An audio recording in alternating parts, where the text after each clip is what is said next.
नमस्कार विद्यार्थियों, कैसे हैं आप लोग। साथ में मेरा आज का गुड मॉर्निंग भी आप लोग को, है ना। तो आज जो है हम लोग फिर से जो है हमारे YouTube channel math with Prince sir के साथ जो है आज क्वेश्चन नंबर 21 से 40 तक स्पीड टेस्ट का सॉल्यूशन के लिए उपस्थित हुए हैं, है ना। तो आज जो है क्वेश्चन नंबर 21 का सॉल्यूशन से आप लोग ध्यान देंगे, जो कि हम आप लोग को टेलीग्राम के माध्यम से जो है आपके पास क्वेश्चन PDF पहुंच रहा होगा, और जो नहीं अभी तक जुड़े हैं टेलीग्राम से हमारा, तो टेलीग्राम चैनल का भी नाम जो है ये मैथ विद प्रिंस सर के नाम से है। ग्रुप में लिंक भेज चुके हैं सबके पास, और जो इनके पास लिंक नहीं जा पाया है वो सर्च मार करके जो है उस ग्रुप में ऐड हो जाए तो बेहतर रहेगा आप लोग के लिए, ठीक है। तो आज जो है हम लोग 21 नंबर क्वेश्चन से आगे बढ़ते हैं। क्वेश्चन नंबर 21 आपके स्क्रीन पर वहां साइड में दिख रहा है ना, तो ध्यान दीजिएगा। 21 नंबर क्वेश्चन लिखा हुआ है 21 नंबर में x प्लस 1/x बराबर 3 है, तो कह रहा है 3x square minus 4x plus 3 और बटा x square minus x plus 1 का वैल्यू क्या होगा, इसके बारे में हमसे पूछा है विद्यार्थियों, है ना। तो आज जो है इसका क्या करेंगे कि x गुने x तो x स्क्वायर प्लस 1 और ये इधर गुना हो जाएगा तो 3x, x गुने x तो x स्क्वायर प्लस 1 गुने 3x। अब इन दोनों में से जो है हम 3 कॉमन ले लेंगे, 3 कॉमन लेंगे तो ये बच गया x स्क्वायर प्लस 1 और x स्क्वायर प्लस 1 का मान 3x, ठीक है। फिर x स्क्वायर प्लस 1 तो x स्क्वायर प्लस 1 का मान x स्क्वायर प्लस 1 का मान 3x, अब में से x चला जाएगा तो बचेगा 2x, तो x से x कट जाएगा तो ऊपर 9 बचेगा तो नीचे 2 बचेगा, यानी आंसर मेरा हो गया 9/2। यानी आपका क्वेश्चन नंबर 21 का सॉल्यूशन समाप्त हो गया, ठीक है। क्वेश्चन नंबर हम लोग 22 की ओर बढ़ते हैं। नेक्स्ट क्वेश्चन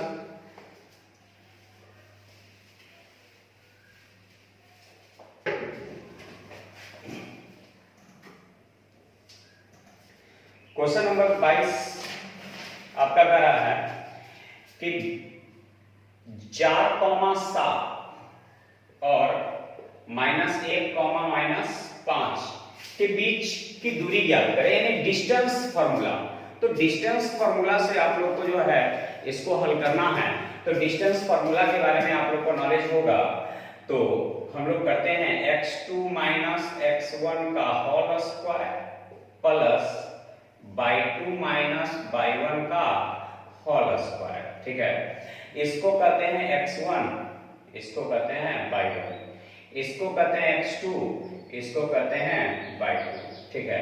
तो x2 का मान -1 तो ये -1 रखेंगे, और x1 का मान 4 तो ये भी -4 हो जाएगा का होल स्क्वायर, ठीक है, प्लस y2 का मान -5, अब y1 का मान 7 है तो -7 का होल स्क्वायर, तो ये 4 1 5 -5 के स्क्वायर 25 होता है प्लस में, और 7 5 12 -12 का स्क्वायर 144 होता है, तो ये 169 हो जाएगा। और 169 जो है आप लोग का रूट से बाहर निकलेगा तो कितना निकलेगा, 13 निकलेगा। यानी आपका क्वेश्चन नंबर 22 का सॉल्यूशन जो है समाप्त हो गया। इस ढंग से जो है क्वेश्चन नंबर 22 का सॉल्यूशन कर लेंगे, ठीक है।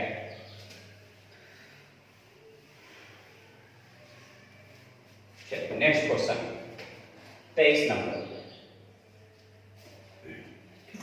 23 नंबर क्वेश्चन कर रहा है 10 भुजाओं वाले बहुभुज के सभी आंतरिक कोणों का योग क्या होगा।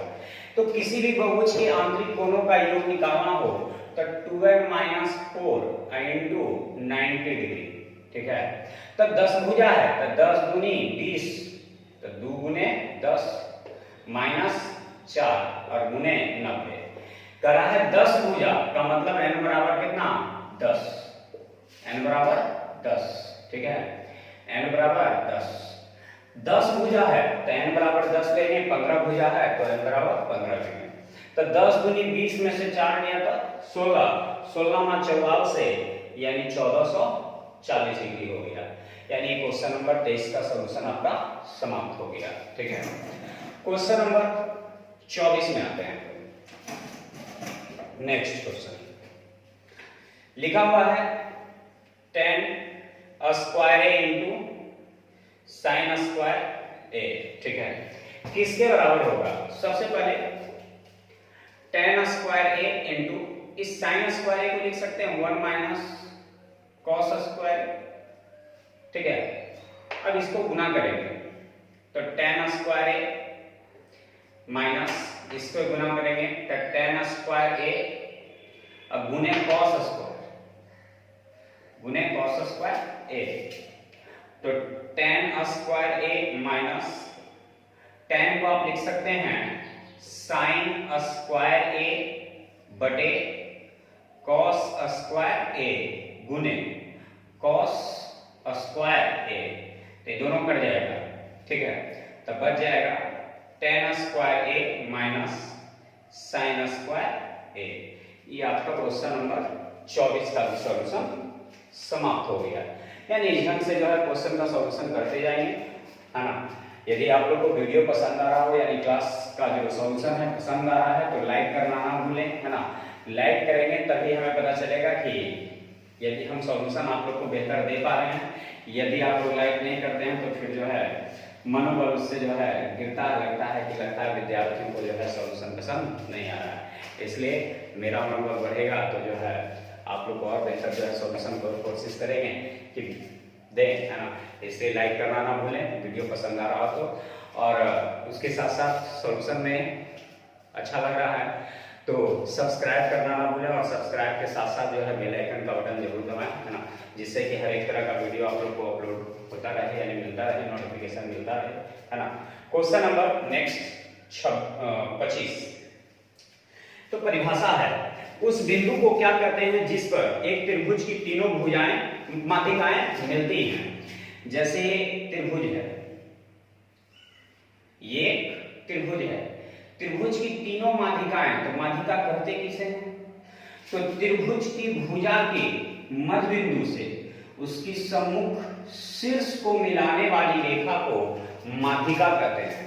किसी भी त्रिभुज की भुजा के मध्य बिंदु से उसकी सम्मुख शीर्ष को मिलाने वाली रेखा को क्या कहते हैं? माध्यिका कहते हैं, ठीक है।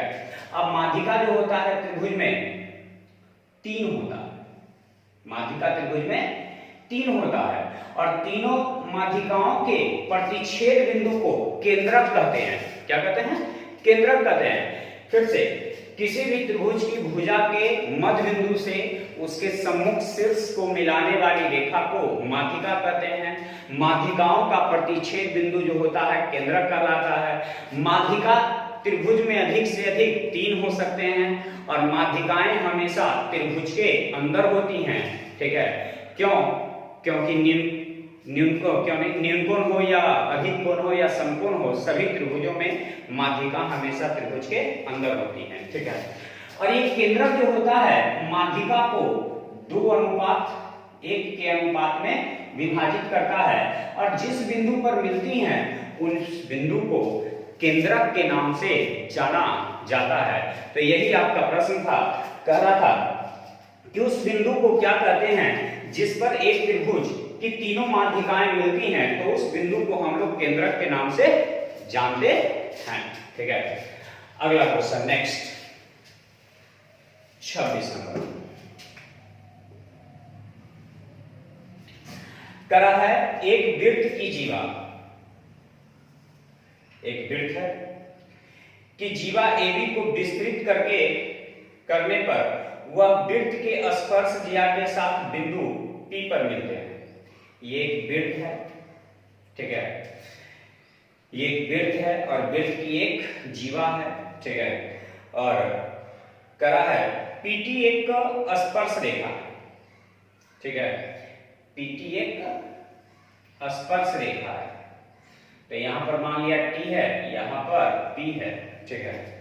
करा है कि जो वृत्त को बिंदु t पर स्पर्श करती है, t पर स्पर्श करती है, pt और pb की लंबाई p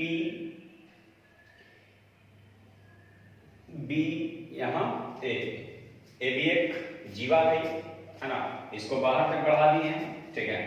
उसके बाद करा है कि pt का मान 6 है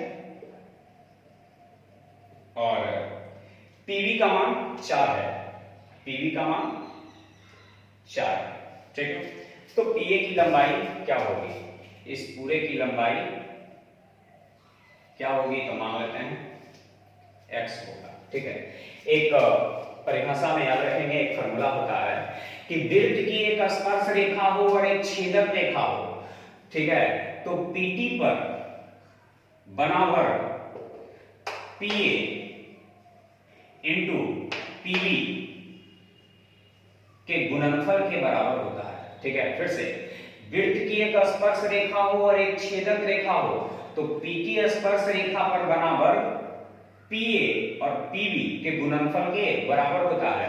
तो pt का मान जो है हम 6 रख देंगे, तो 6 के स्क्वायर 36।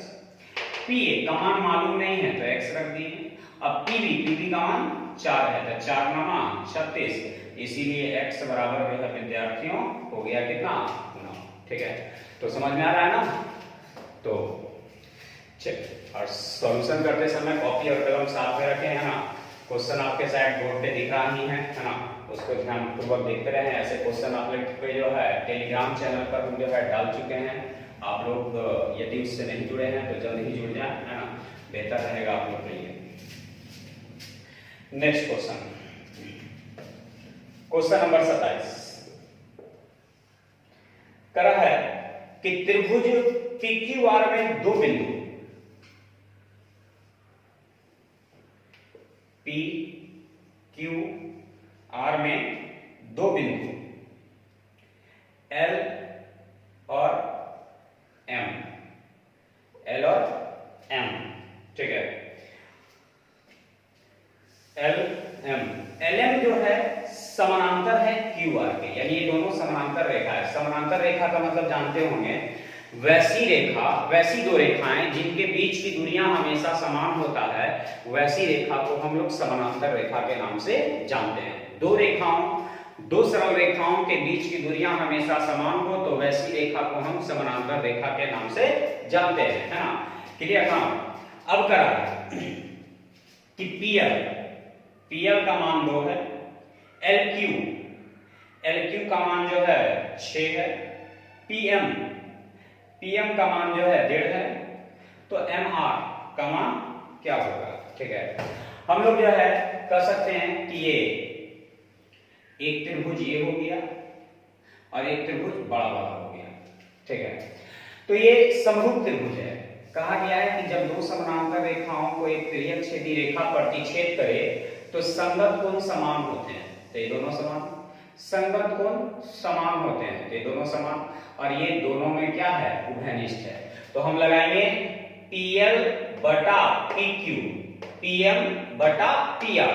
लेकिन इस प्रश्न में उतना करने की जरूरत नहीं है, डायरेक्ट लिखेंगे छोटा यानी 2 बटे 6 बराबर 1.5 बटे x, ठीक है। तो 2 तिया 6, इसीलिए x बराबर 4.5, यानी इसको इससे गुना कर देंगे, आपका आंसर तैयार हो जाएगा, ठीक है। यानी आपका क्वेश्चन नंबर जो है 27 कंप्लीट हो गया, ठीक है। चलिए नेक्स्ट क्वेश्चन, क्वेश्चन नंबर 28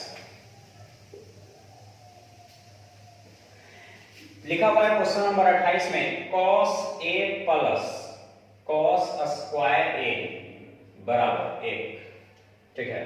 तो हमसे पूछा है, पहले इसको लिख सकते हैं हम cos A बराबर 1 माइनस cos स्क्वायर लिख सकते हैं।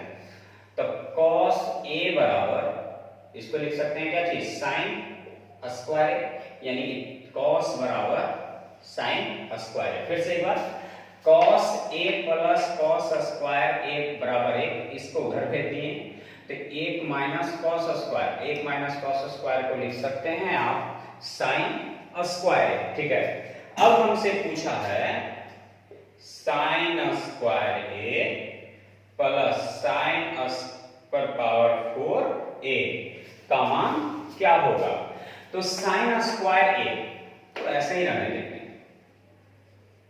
ठीक है। अब प्लस cos पर पावर 4 है, तो दोनों साइड जो है पावर 2 करने पर तो ये स्क्वायर हो जाएगा। तो sin पर पावर 4 का मान cos स्क्वायर a, cos पर पावर 4a का मान sin स्क्वायर a, तो sin पर पावर 4a बराबर cos स्क्वायर a, तो यहाँ cos स्क्वायर a इतना का मान रख दिए। ठीक है, अब देख रहे हैं कि sin square a plus cos square a का मान कितना होता है, 1 होता है बच्चों, है ना। तो ये आपका आंसर तैयार हो गया, है ना। अब आते हैं हम लोग क्वेश्चन नंबर 29 पर। नेक्स्ट क्वेश्चन,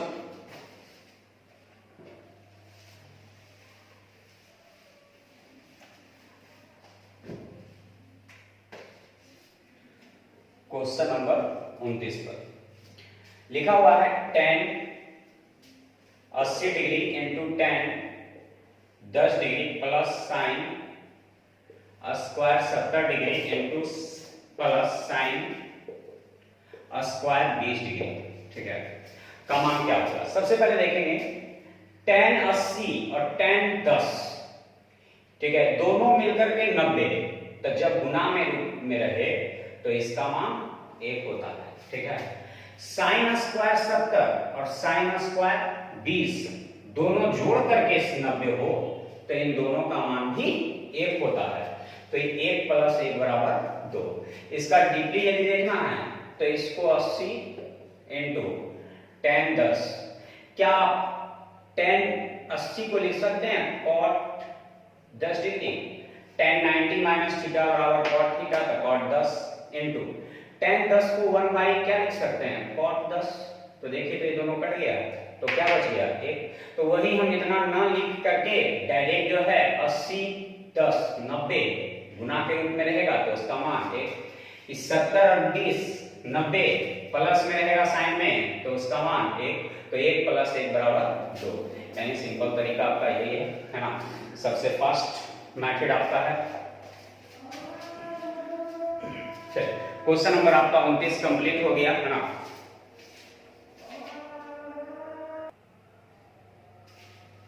चलिए क्वेश्चन नंबर जो है हम लोग देख रहे हैं 30। क्वेश्चन नंबर 30 को देख रहे हैं। 30 नंबर का है नदी के पुल पर किसी बिंदु से नदी के आमने सामने वाले किनारों के अवनमन को, ठीक है, नदी के पुल पर किसी बिंदु से नदी के आमने सामने वाले किनारों के अवनमन को 29 डिग्री और 45 डिग्री है। यदि पुल नदी के किनारे से 2.5 मीटर ऊंचाई पर हो तो नदी की चौड़ाई क्या है। जैसे एक पुल है, ठीक है, ये पुल है, यहां से देख रहे हैं नदी का एक किनारा इधर है, नदी का एक किनारा इधर है। अब दोनों किनारा, ठीक है, दोनों किनारों के बीच की दूरी पूछ रहा है, जबकि पुल की जो ये ऊंचाई है वो दिया हुआ है कितना 2.5 मीटर का दिया हुआ है। ठीक है, अब इस पुल की जो है दोनों बिंदुओं की चौड़ाई ज्ञात करना है, यानी एक का नाम दे दिए, एक का नाम दे दिए बी। तो एक बना रहा है 30 डिग्री का कोण और एक बना रहा है 45 डिग्री का कोण। तो ये 30 डिग्री tan 30 कहता है 1/√3 और tan 45 कहता है 1/1। ठीक है, तो यहां देख रहे हैं दोनों में क्या मिल रहा है, दोनों में मिल रहा है, तो हाँ बिल्कुल मिल रहा है ना। तो ये 2.5 मीटर है, तो यहां 1 है। पूछ रहा है नदी की चौड़ाई, तो नदी की चौड़ाई √3 + 1। ठीक है, दशमलव हटेगा नीचे 0। ठीक है, 5 से 5 बार में 5 से 2 बार में, यानी हल करके आ जाएगा 5√3 + 1 और बटा 2। ये आपका आंसर हो गया तैयार। ठीक है, इसको रूट में से हटाना है तो इस रूट का मान रख देंगे 1.732 2 प्लस 1 और 2 से हाफ, बाकी भी कर लीजिएगा। चलिए, तो ये आपका कंप्लीट हो गया, क्वेश्चन नंबर जो है 30 कंप्लीट हो गया, है ना। इसी के साथ साथ यदि आप लोग को बार बार बोलते हैं कि यदि क्लास जो सॉल्यूशन आप लोग को पसंद आए तो लाइक करना ना भूलें, है ना, लाइक कर दें। और जो सब्सक्राइब नहीं किए हैं विद्यार्थी हमारे चैनल को, वो सब्सक्राइब कर लें, और जिसके कारण जो है आपको, जिससे आपको जो है हर एक तरह का वीडियो अपलोड हो तो आपके पास जो है पहुंचता रहे और आपके पास नोटिफिकेशन जो है मिलता रहे, है ना। क्वेश्चन नंबर हम लोग पढ़ते हैं 31 में। करा है 6 सेंटीमीटर त्रिज्या वाले गोले शीशे की गेंद को पिघलाकर 3 सेंटीमीटर त्रिज्या वाली छोटी शीशे की गेंद बनाई जाती है। शीशे की छोटी गेंदों की संभावित संख्या क्या होगी? सबसे पहले क्या करना है, एक बड़ा सा गोला है ना, एक बड़ा सा गोला से छोटा छोटा गोला बनाना है। तो बड़े से गोला से छोटा छोटा जब गोला बनाना हो तो छोटे छोटे गोलों की संख्या निकालना हो तो बड़े के आयतन में छोटे के आयतन से भाग दे देंगे, ठीक है। तो बड़ा का आयतन, तब बड़ा वाला भी गोला है यानी 4/3 पाई आर क्यूब, और छोटा वाला भी गोला है यानी 4/3 पाई आर क्यूब, ठीक है। तो ये दोनों तो कट जाएगा। इसकी त्रिज्या 6 है तो 6 के क्यूब 216, और इसकी त्रिज्या 6 है तो 3 है तो 3 के क्यूब 27, 27 × 216 यानी गोलों की संख्या जो हो जाएगा वो कितना हो जाएगा? 8 हो जाएगा, ठीक है। लेकिन एक चीज इसमें करा 6 सेंटीमीटर त्रिज्या वाले गोले शीशे की गेंद को पिघलाकर 3 मिलीमीटर है ना, मिलीमीटर है, एक चीज और यहाँ देखना है, ठीक है। मिलीमीटर में दिया हुआ है तो इसको अब सेंटीमीटर में जो है हमें बदलना होगा। तो हम लोग जानते हैं मिली सेंटी, है ना, मिली सेंटी, ठीक है। तो मिलीमीटर से सेंटीमीटर में आने के लिए 10 से भाग दिया जाता है। तो 10 से भाग देंगे तो जब 10 का क्यूब होगा तो कितना हो जाएगा? 1000। तो 1000 कहाँ जाएगा? तो ऊपर चला जाएगा, यानी आंसर हो जाएगा कितना? 8000। फिर से एक बार 4/3 पाई आर क्यूब बटे 4/3 पाई आर क्यूब, ये कट जाएगा, ये भी कट जाएगा। इसकी त्रिज्या 6 है तो 6 × 6 लेकिन ये सेंटीमीटर है, और इस छोटे वाले की त्रिज्या 3 है तो 3 × 3 लेकिन ये मिलीमीटर है तो सेंटीमीटर में बदलने के लिए 10 से भाग, या तो इसको सेंटीमीटर में बदलेंगे नहीं तो इसको मिलीमीटर में बदलेंगे, ठीक है। 3 दूनी 3 दूनी 3 दूनी तो 2 दूनी 4 दूनी 8, 8 पर कई 0 3 0, यानी आंसर मेरा हो गया कितना? 8000, ठीक है। अब क्वेश्चन नेक्स्ट क्वेश्चन नंबर आपका 32 है। 32 में करा है कि दो बेलनों के व्यास 3:2 के अनुपात में, तब बेलन का व्यास, ठीक है। तो जो व्यास का अनुपात होता है ना, याद रखना है, वही त्रिज्या का अनुपात होता है, वही परिधि का अनुपात होता है, ठीक है। जो व्यास का अनुपात वही परिधि का अनुपात वही त्रिज्या का अनुपात होता है, ठीक है। तो करा इनकी ऊंचाइयों का अनुपात क्या होगा यदि उनके आयतन बराबर है? तो बेलन का आयतन होता है पाई आर स्क्वायर एच, बेलन का आयतन होता है पाई आर स्क्वायर एच, ठीक है। अब ये दोनों के आयतन बराबर है, इसकी त्रिज्या r1 h1, ठीक है, इसकी त्रिज्या r2 h2, ऊंचाई, पाई से पाई कट जाएगा। इसकी त्रिज्या 3 के स्क्वायर 9 × h1, इसकी त्रिज्या 2 के स्क्वायर 4 × h2, तो ये h1 अनुपात h2 बराबर 4 कितना हो जाएगा? 9 हो जाएगा। यानी ये आपका क्वेश्चन नंबर जो है 32 जो है समाप्त हो गया। लेकिन याद रखना है कि जो बेलन की त्रिज्या का अनुपात होता है वही व्यास का अनुपात होता है, वही परिधि का अनुपात होता है, सभी का अनुपात आपस में बराबर होता है, ठीक है।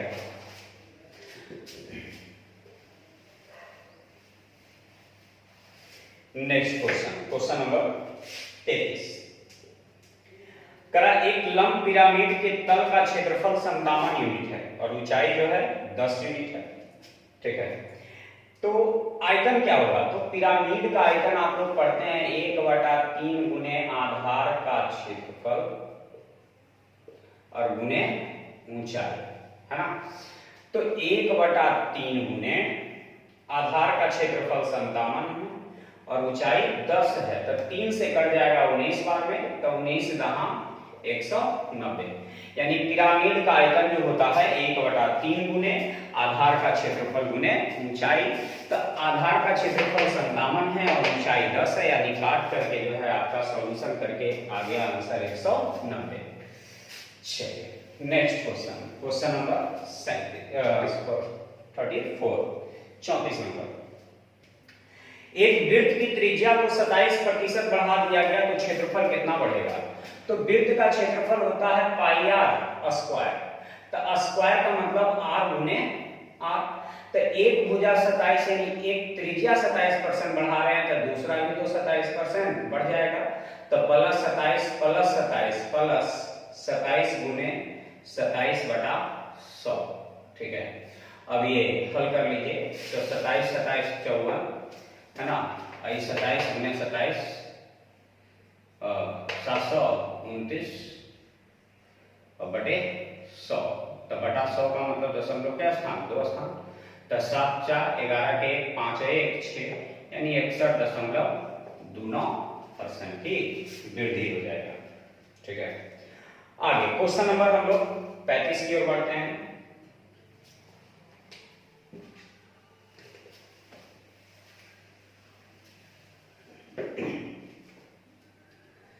नेक्स्ट क्वेश्चन में 35 है, दो वर्गों के विकर्ण 3:5:7 के अनुपात में है, इनके क्षेत्रफल का अनुपात क्या होगा?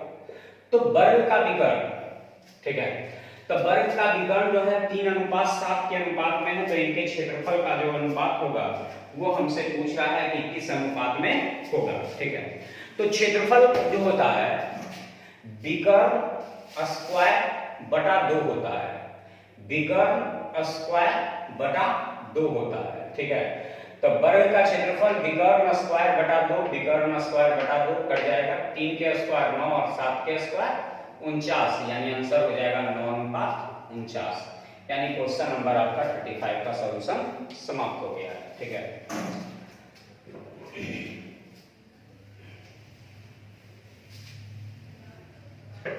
Question number 36।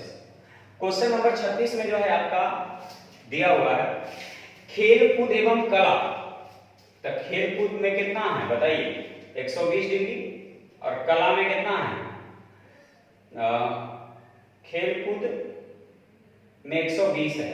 ठीक है, एवं कला और शिल्प, तो कला और शिल्प में कितना है? 30 है, 90 है, तो 30 चौका और 30 तिया, यानी आंसर मेरा हो गया 4:3। फिर से कराए, खेलकूद एवं कला और शिल्प के खर्च का अनुपात क्या होगा?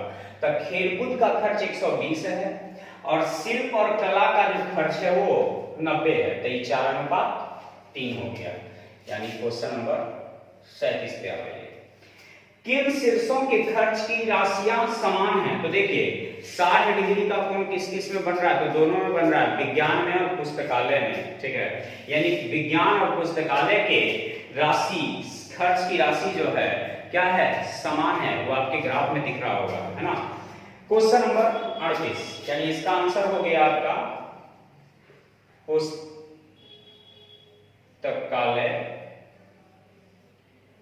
और विज्ञान।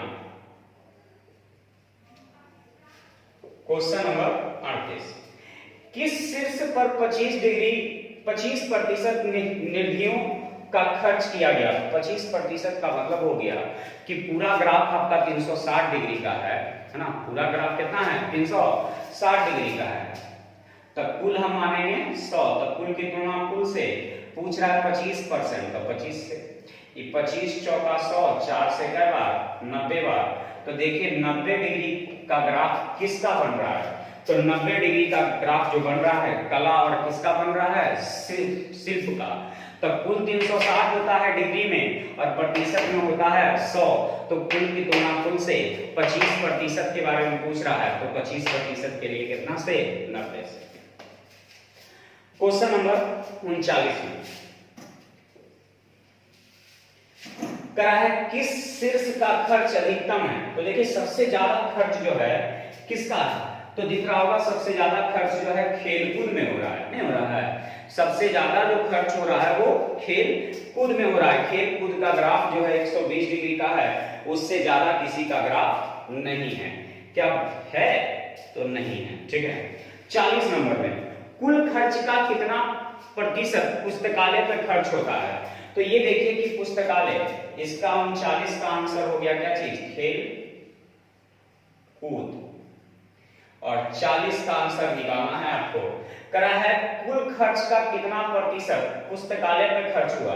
तो पुस्तकालय का ग्राफ 60 डिग्री का है, कितना में, तो 360 में कितना परसेंट, तो 100%।